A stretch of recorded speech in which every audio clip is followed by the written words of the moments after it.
right, ladies and gentlemen, welcome to another edition of Your Retirement with Insurance 365. As you look at your radio on your left, that's Angela Cradaville. Hello, Angela. Hello, Jeffrey. Welcome back for month number 3. And on your right is Jay Kenobi. Hello, Jeffrey. How are you? I'm doing swell. And the ugly guy right in the middle is yours truly, Jeffrey Stephan here. So we've been talking, you guys, a lot over these last couple of months about Medicare. It's time to make your selections for the next year. And Angela, I know you are busy. What'd you say, Jay? 13 appointments a day, maybe? We limit her at 13. You cannot be number 14. That's where we draw the line. And she maxes out. But, we're getting down to the last few weeks here. And like you say, Angela, a lot of the places people normally go to help them through this, they're all booked up, so they come to you. So don't wait. December 7th is the final day, but definitely don't wait till the deadline. One thing that we've learned, if you've listened to our programs here in previous months, if you want to just renew everything, that's okay, but you really need to see what your options are, because you've saved some people some pretty major money, haven't you? Yeah, it's just definitely good to review to make sure you are getting your best bang for your buck. Absolutely. Well, she can help you out with that. So you can call her at Insurance 365. It's right down there on South 13th. But Jay, this month, we want to talk a little bit about life insurance, and specifically mature life insurance. So let's dumb this down for hosts like me. So let's have you explain what mature life insurance is. I would say mature life insurance is for those people probably 55, 60, and up until age 100. But it's kind of I would call the third chapter of life. The kids are getting out of the house, kids are getting married, and now you're looking at your spouse and tying everything together, looking at it economically and saying, what are we spending our money on? What does our retirement look like? Because we're 5 to 10 years away. And inevitably, that automatic draft that you look at from an insurance company, you say, what is this? And yeah. A lot of times it's a $100, $200, $300 life insurance policy that you haven't looked at. And now you're 55, 60 years old. But those forms, they're so complicated. So the first thing you probably need to do is bring it down to Insurance 365 and let you guys at least peel it back and let folks know what it really means. Yeah, we probably have 2 to 3 people a week bring in questions about their mature life insurance. And just like you said, I bought it from a buddy playing softball. I bought it from my uncle. I bought it from a college friend. And they've been paying these premiums for 20, 30 years, and they're not even sure. I'll always ask people, so what type of life insurance do you have? And it's a blank stare. and then I'm guessing, I'm like, well, how much do you pay? And they say, well, $50. What's the death benefit? And you're guessing, is it term? Is it universal? Yeah. Is it whole life? And all are good and all have their place. But it's scary when you're, been in a product for 20 to 30 years. Right. And you don't even know what it is. Yeah. Well, we're going to get into that in more detail here in a little bit. Whole life, universal, term. There's ups and downs to all of them. But let's get back to mature life insurance. How do you know if you need it? Let's start there. Angela's going to take that one? Yeah. First of all, do you have any debt owed?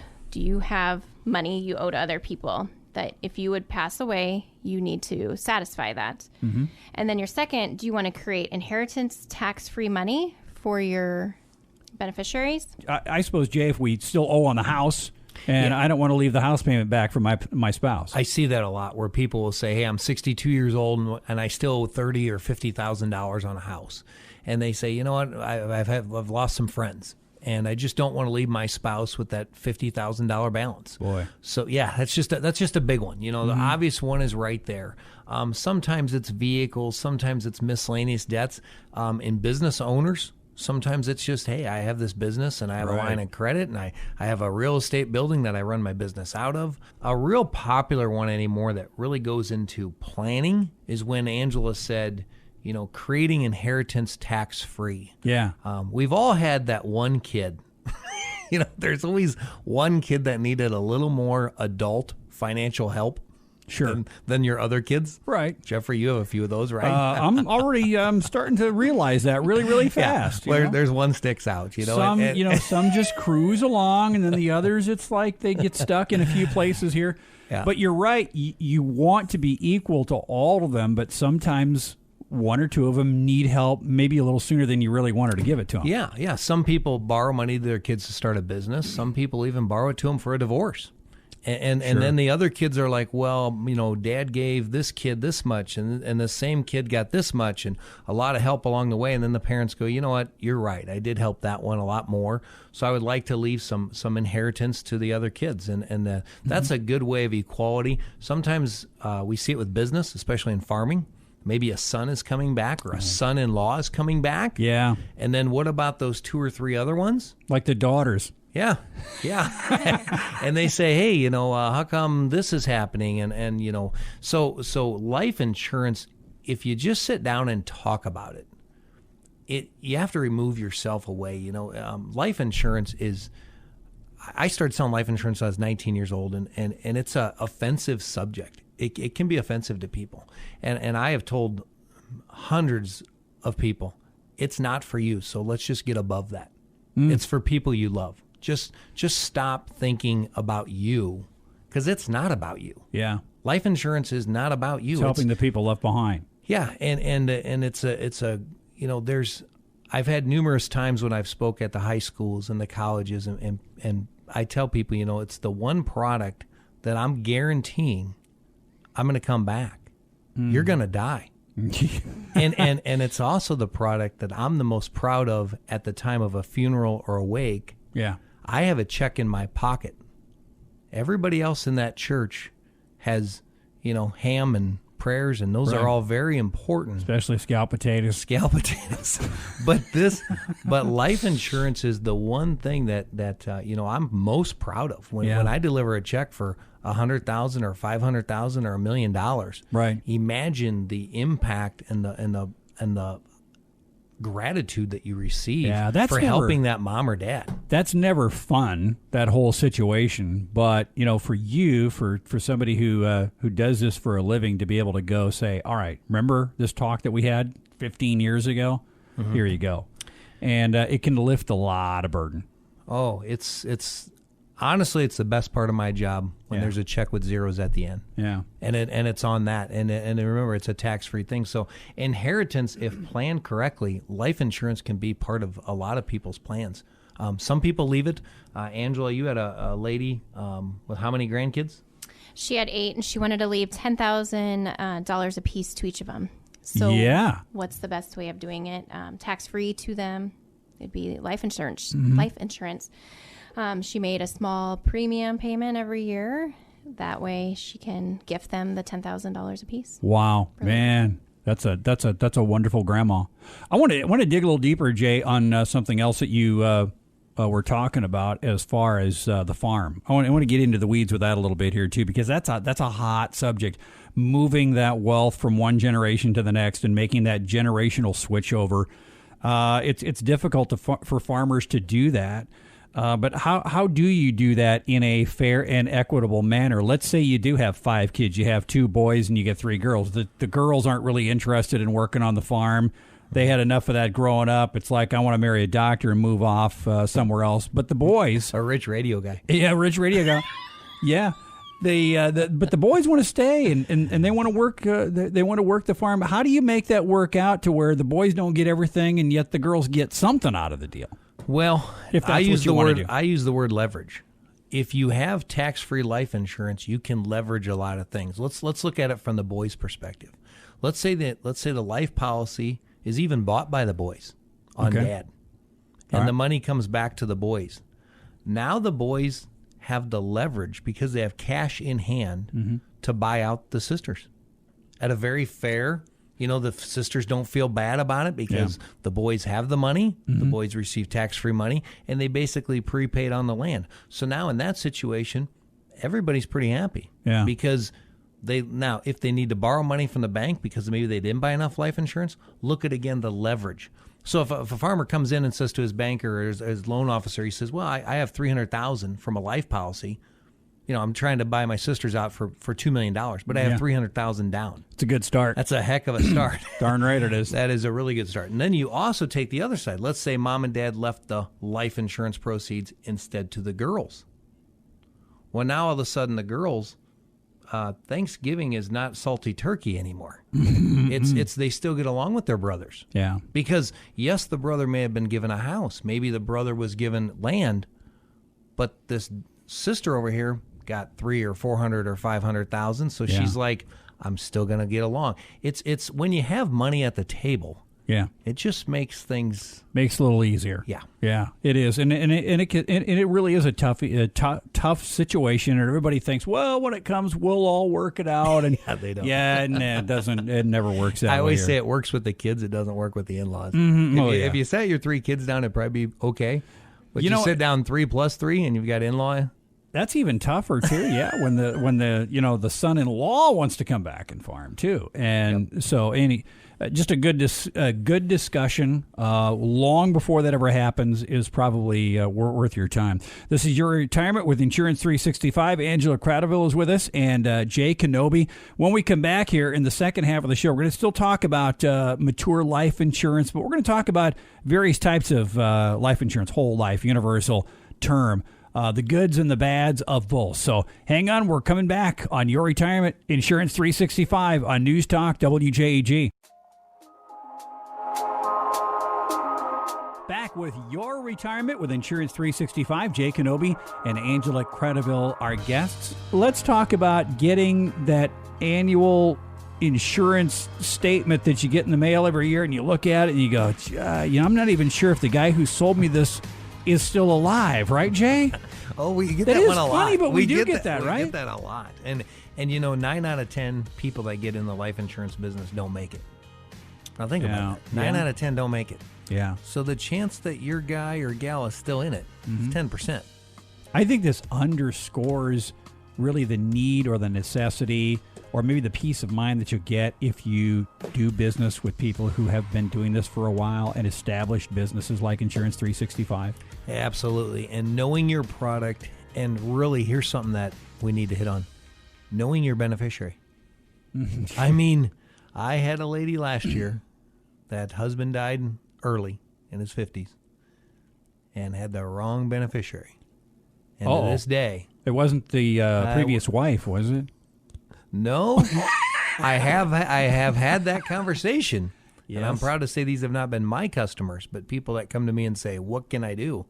When you die, your beneficiary is your beneficiary. Yeah. And those are things that just, I never understand how in a world of real certainty, you're going to die. Mm-hmm. Why you would not once a year take that statement, sit down with somebody and just go over it. There's nothing more to buy. People fear, I'm going to go talk to Jay and he's going to propose He's going to upsell me. No, let's just review it and have the discussion so you know what you have and have the beneficiaries correct and have the funding correct. Right. There are insurance policies that create cash value, and at some point you will get to a cash value where it will be high enough that it actually covers your premium. So why wouldn't you do that? But you still find people who are still paying in on a policy and they don't need to be. Yes. So many people have a high cash value side. They'll have $100,000 in their cash value side and a death benefit of $150. Mm-hmm. And I just ask them, do you think when you die, do you think you get $250 or $150? Yeah. And they say, well, I get $150. And I say, well, then the company kept $100. Ouch. Yeah. And I've had people with illness, like terminal illness. I'm like, stop paying. Let's get this straight. Let's call the company together, and let's find out if this policy will pay for itself. It's a very common, agents a lot of times have sold these on cash value, and cash value is good. There's nothing wrong with saving money. I'd never say there's anything wrong with saving money, right. But understanding as you mature and change how to leverage that or change that to make it an advantage for you. Maybe you can reduce your premium in half, because the cash value can pick up the other half of the premium. Right. Those type of things, very common. We see that a lot with whole life policies. I think a lot of people don't even understand that, Jay. No. They don't even. It's. That's why we're here. It just. You hear cash value, building cash value, we think that's a good thing. Yeah, I'm going to sign up for that.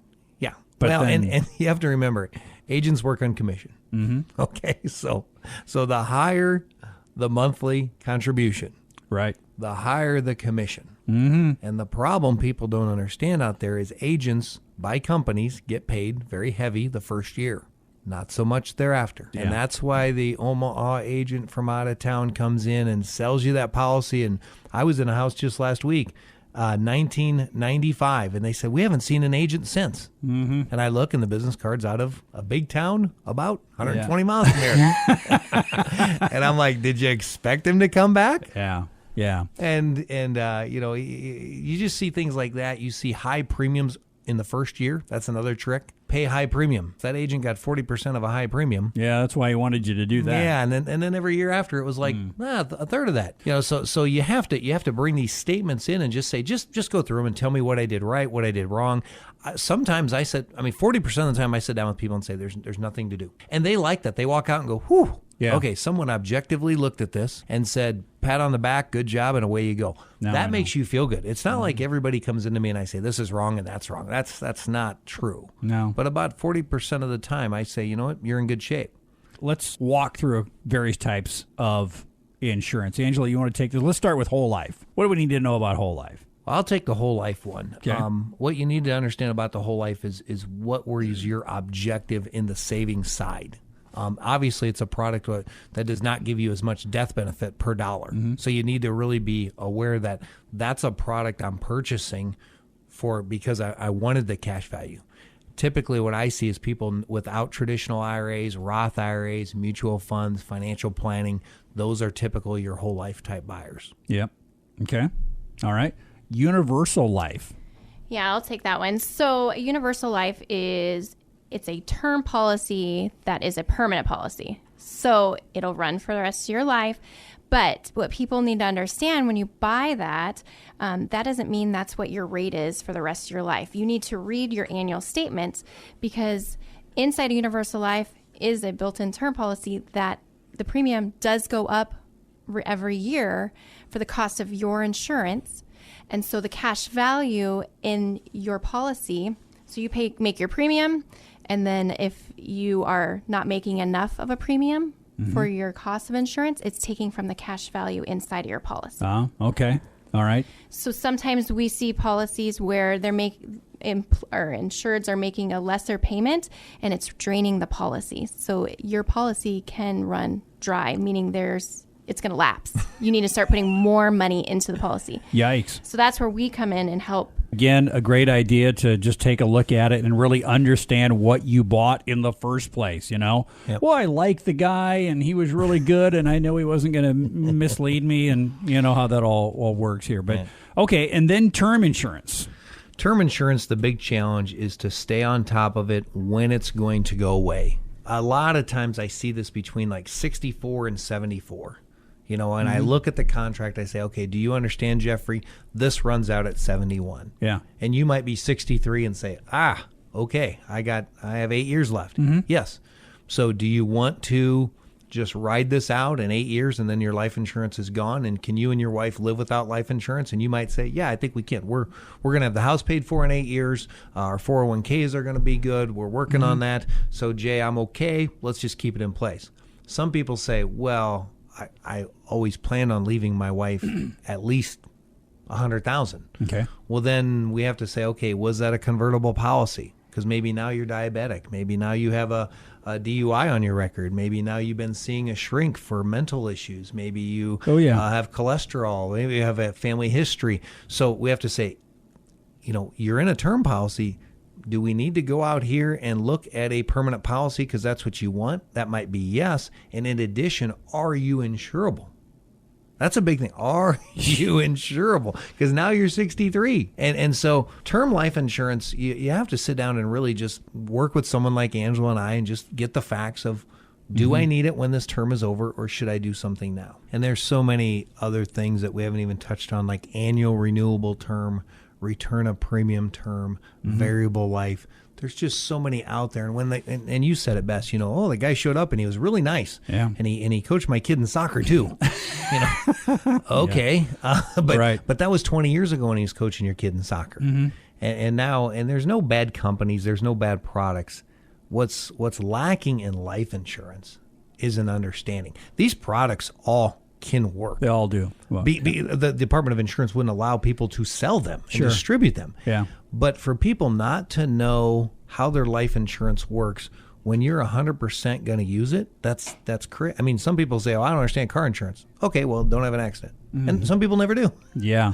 But- Good luck with that. But everybody's going to pass. So- Before we run out of time, I want to talk about burial, final expenses. That's something we haven't talked about yet.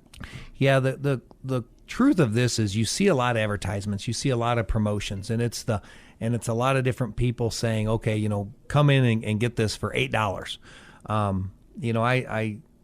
I can't stress enough. For one, it's typically not a policy that is true life insurance. A lot of times it's accidental, something like that. The other thing is they're giving you the best rating. So what that means is you have to actually ask yourself, let's say you're 80 years old, 70 years old, 60 years old. Have you never smoked? Never drank? Still weigh under 120 pounds? No medications? You exercise daily? Yeah. You grow an organic garden? None of the above. And you have a full year supply of your organic garden in your cellar and deep freeze? I mean, okay, now you're preferred. Now you get the rate that's on TV. Yeah. That's $8.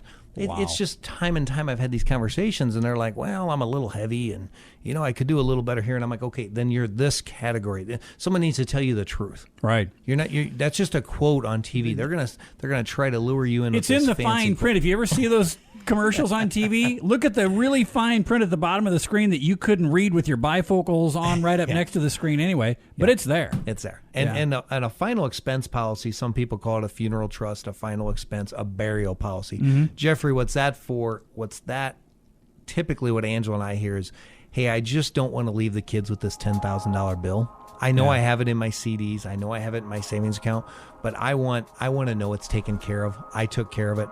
So a policy like that, it might be $40, $50 a month. Mm-hmm. You pay it. Yeah. And when it happens, the money goes to the child. The child has $10,000 and there's no bill. Yeah. And that's very common, I think, more in the widow situation. Yeah. I see more widows come in and say, we went through this with my spouse. This was not fun. I don't want my kids to even blink on this. Yeah. I want them to come to you. You write a check. Let's be done, over with. And that is all the time we have on the program today. It's Your Retirement with Insurance 365. It's every third Saturday morning here on News Talk WJG at about 7:35. Contact Jay Kenobi or Angela Cradaville today, insuranceagency365.com, or see them here in Norfolk on South 13th Street in Norfolk. All right. Thanks, guys. Talk to you again next month. Thank you. Thanks.